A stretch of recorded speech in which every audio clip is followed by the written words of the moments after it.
Hi ಎಲ್ಲರಿಗೂ, ಇವತ್ತಿನ ಒಂದು ವಿಡಿಯೋದಲ್ಲಿ ಹೇಗೆ ನಾನ್ ಸ್ಟಿಕ್ಕಿ ಉಪ್ಪಿಟ್ಟನ್ನು ಮಾಡ್ಕೋಬೇಕು ಅನ್ನೋದು ನೋಡ್ಕೊಳ್ಳೋಣ. ಇದಕ್ಕೆ ಫಸ್ಟಿಗೆ ನಾನು ಟೊಮ್ಯಾಟೊ, ಉಳ್ಳಾಗಡ್ಡಿ ಹಾಗೂ ಮೆಣಸಿನಕಾಯಿಯನ್ನು ಕಟ್ ಮಾಡ್ತಾ ಇದ್ದೀನಿ. ಈ ಉಪ್ಪಿಟ್ಟು ಮಾಡಬೇಕಾದ್ರೆ ನೀವು ಸ್ವಲ್ಪ ಸ್ಟೆಪ್ಸನ್ನು ಫಾಲೋ ಮಾಡ್ಕೋಬೇಕು.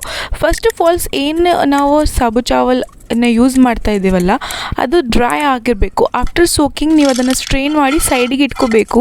ಅದು ಚೆನ್ನಾಗಿ ಡ್ರೈ ಆಗುತ್ತೆ. ಆದಮೇಲೆ ಇದು ಪೀನಟ್ಸ್ ಪೌಡ್ರನ್ನು ಚೆನ್ನಾಗಿ ಗ್ರೈಂಡ್ ಮಾಡಿಕೊಂಡು ಸೈಡಿಗೆ ಇಟ್ಕೋಬೇಕು.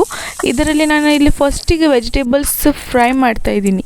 ಫ್ರೈ ಆದಮೇಲೆ ನಾವು ಏನು ಮಾಡಬೇಕಾದ್ರೆ ಅದು ಏನು ಟೊಮ್ಯಾಟೊ ಇತ್ತಲ್ಲ ಅದನ್ನು ಹಾಕ್ತಾಯಿದ್ದೀನಿ. ಇಲ್ಲಿ ಸ್ವಲ್ಪ ಏನು ಸ್ಪೈಸಸ್ ಬೇಕಂಥೇಳಿ ಹಾಕ್ಕೋಬೋದು. ಇದು ಯಾವಾಗ ನಾವು ಹಾಕ್ತೀವಲ್ಲ ಸಾಬು ಚಾವಲ್ ಅಕ್ಕಿ, ಅದರಲ್ಲಿ ಇಮ್ಮಿಡಿಯೇಟ್ಲಿ ನಾವು ಅದು ಶೇಂಗಾ ಪುಡಿಯನ್ನು ಹಾಕ್ಕೋಬೇಕು. ಹಾಕ್ಕೊಂಡು 5 ನಿಮಿಷ ಲೋ ಫ್ಲೇಮ್ನಲ್ಲಿ ಕುಕ್ ಮಾಡಿಕೊಂಡ್ರೆ ಇದು ರೆಡಿ ಆಗಿರುತ್ತೆ. ಜಲ್ದಿ ನಮ್ಮ ಚಾನಲ್ಗೆ ಸಬ್ಸ್ಕ್ರೈಬ್ ಆಗಿ, ಲೈಕ್ ಮಾಡಿ. Love you all.